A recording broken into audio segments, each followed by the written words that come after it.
Keeping an eye on the situation in Slavyansk in eastern Ukraine. Separatists, who are calling for self-rule, set about building a checkpoint on a major regional highway.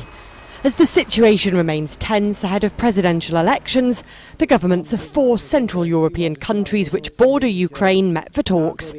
Slovakia hosted the leaders of the Czech Republic, Hungary and Poland, who agreed on alternative measures in case the gas supply from Russia stops. Around half of Europe's energy supplies from Russia come through Ukraine. Slovakian Prime Minister Robert Fico discussed the situation with NATO Secretary-General Anders Fogh Rasmussen.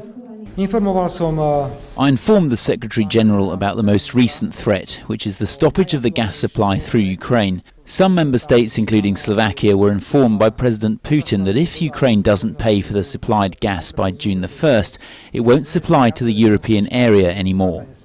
Putin's statement said there'd been a problem with Ukraine's debt for gas and insufficient storage levels. It said there hadn't been any movement towards resolving the issue. Russia's state-controlled Gazprom is demanding prepayment from Ukraine from the start of June. It says Ukraine already owes $3.5 billion for gas and will need to pay $1.6 billion for June supplies. But Moscow and Kiev disagree over the gas price, says Alistair McCaig from IG. Gazprom's basically doubled the price that they're charging Ukraine for gas, and Ukraine's basically saying if you bring it back down to the previous prices, we'll meet our debt. So a bit of a standoff here. We've got a couple of weeks for it to be resolved. It does look like a bit more of a grandstanding from a bit of Russian pressure as far as directed towards Ukraine, and obviously Ukraine trying to get financing out of the EU and Europe as well. As the disagreement between Moscow and Kiev continues, some Ukrainians are dealing with the situation with humour.